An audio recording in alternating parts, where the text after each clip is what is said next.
The summer I learned to listen began with the harbour's breath on my skin. I was 10, a trim child with elbows that couldn't quite stay still, sent to spend the long holidays with Grandma Mara in a village where the lanes smelled of old bread and pine and the sea wore a constant, patient blue in the air. The house breathed with her, the kettle singing on the stove, the clock behind the door ticking in a soft, measured way. The lemon rind she kept in a jar by the sink, as if its brightness could outlast even the rain. I arrived with a suitcase full of questions, and she welcomed me as if I were arriving at a place I had always known I would find. The mornings began with the smell of hot bread and something citrusy from her windows, where the sun came in pale and patient and painted the floor with light, as if she herself had laid the floorboards out of warmth. The town woke in the same ritual every day. A dog's lazy bark, the clink of a fisherman's nets, the soft thud of boots on wooden stairs. We would walk to the edge of the harbour, where boats rocked gently, their hulls gleaming with old, stubborn honesty, as if they knew every tide's secret. The air tasted of salt sharp, clean and almost sweet, like a memory you can bite into and carry away on your tongue. My cousin Lina, a year younger than me, ran ahead, her laughter rising in the salt air, while Grandma Mara kept pace with a steady, sure stride, the apron tied at her waist, dusted with flour and the faintest scent of rosemary. On the sand, Grandma taught us the kind of games that don't demand instruction so much as patience. We built kingdoms in the damp gold of the afternoon, moats glistening with seawater, walls patched with the smooth, warm stones we found along the shore. Our fingers learned the language of the ocean in 100 tiny ways. How the wet sand clung to your palms, how a crab tucked itself beneath the shadow of a shell, how the wind stitched its way through the rigging of the boats like a whisper.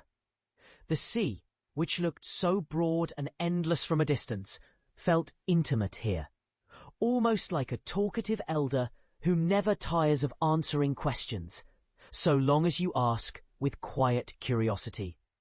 Grandma Mara's kitchen was the kind of place where every item had its own memory. On the table lay a jar of pickled lemons, bright as little suns, a loaf of bread still warm from the oven, its crust crackling when you pried it open, the butter, pale and generous, softened to a glow in the palm of your hand.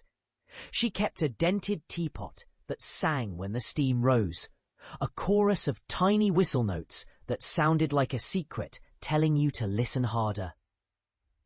She brewed tea for us with a careful patience I lacked and did not mind lacking at that age. The kind that teaches a child that slow is not a weakness, but a doorway.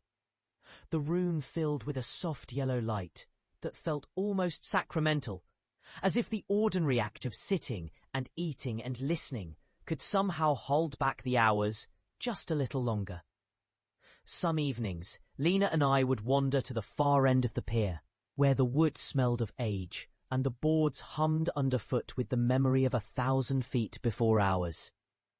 The sun would sink behind the horizon, like a coin slipping quietly into a pocket, and the sea would polish the world down to its simplest truth: water, air, light, and where they met, the honest kind of danger that teaches you to be careful with your own breath.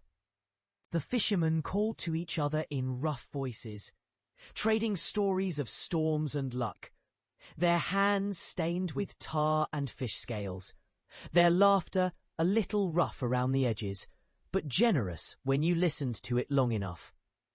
It was on those nights, with the air turning cool and the gulls circling above in patient loops, that I learned what listening really was. I did not know then that listening could be a way of waiting.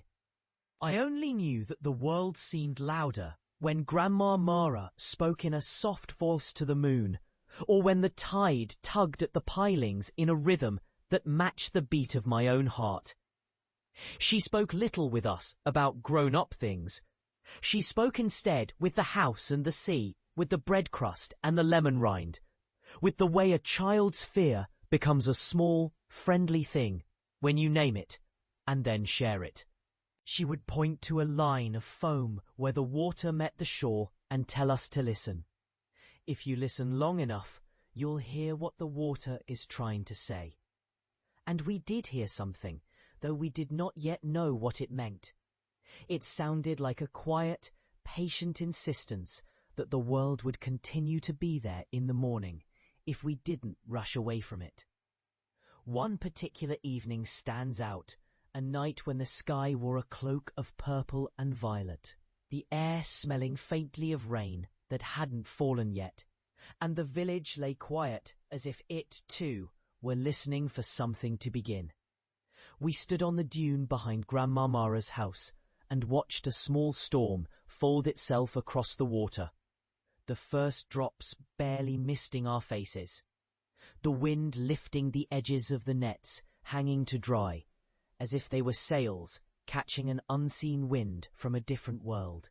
Grandma Mara held my hand with a strength I could feel through the thin fabric of my sleeve, her fingers calloused and reassuring.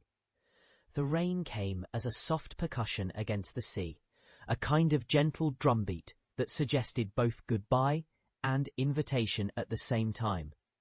We waited, not speaking, and in that waiting I felt a sudden quiet shift inside me, as if a door had been opened within the chest, and the room beyond it was filled with all the stories I would ever need.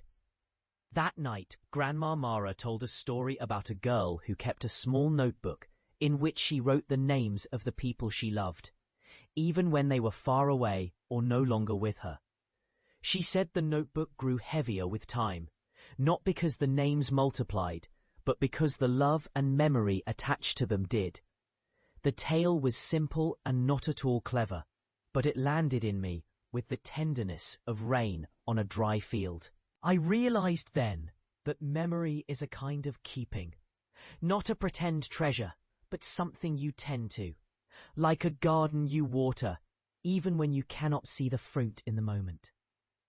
When the storm finally moved inland and the sea began to sleep again, I stood at the window and watched the lights in the village flicker on. Small constellations along the shore, a network of tiny beacons that reminded me we were all held by something larger than ourselves. That was the turning point in my 9-year-old self, though I did not know it at the time. The memory of those nights became the compass by which I learned to navigate life in a world that would often be loud or cruel or indifferent. Because I learned to listen not only to the sound of the tide, but to the cadence of Grandma Mara's voice when she spoke of kindness, of patience, of the way a life can hold together when you tell the truth about it. These lessons stayed with me longer than any particular event could. They settled into the places inside me where fear tends to gather and become heavier than it needs to be, and they offered a different weight to bear, the weight of a story that has been heard and chosen to be kept, a memory that chooses to stay. Back home, years later, when my own days grew crowded with the duties of work and the small urgencies of a life well lived, I found that the memory of that summer could still quiet the room. I would stand at the kitchen sink and feel the old scent of lemon rind rising from the jar on the sill, and the sea would enter the room through a small crack in the window's edge, the way a memory sometimes arrives, not in a shout, but as a whisper you can lean toward and hear clearly if you listen with the heart open. The children I taught as an elder, too young to know what they would learn from a quiet afternoon, began to trust my stories about the harbour and the old women who kept a steady flame under a kettle. In my classroom, the slow, deliberate rhythm I had learned on the coast found a second home. The patience to wait for a story to unfold. The belief that every ordinary moment was a doorway to something larger. Sometimes, when I am old enough to fear the crossing of times, the months that become years, the faces that fade into memory, I close my eyes and go back to that harbour. The feel of the sun on my shoulders and the rough seam of Grandma Mara's shawl against my cheek as she pulled it tighter around us for the night. I hear the creak of the pier, the murmur of the waves, the distant laughter that belonged to children who are now grown and scattered.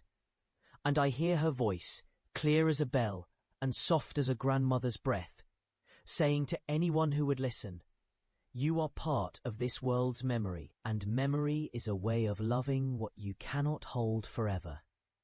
Time passes, as it does, and life becomes a larger, more complicated thing than a single summer could contain. My hands are older now. They're lines like maps of all the roads I've walked, all the doors I've opened with a cautious hope. Yet I am grateful for that summer, and for the girl I was who stood on the edge of a dune and learned to listen. I learned that listening is not passive, it's a way of staying with life, of letting its currents carry you toward the quiet truths that stay when the storm moves on. I learned that joy does not vanish when sorrow comes. It mirrors itself in memory, returning to you in the quiet hours like a friend who has not forgotten your name. And so I carry those days with me, not as a flawless picture, but as a living thing, fragile, luminous, and steadfast. The harbour's breath still lingers in my lungs when I think of the salt and sun, and the old kitchen where butter melted into stories. The memory continues to teach me how to be present, how to measure out my days with small acts of care, how to greet morning with gratitude, even when night has worn a fringe of worry around the edges of the heart.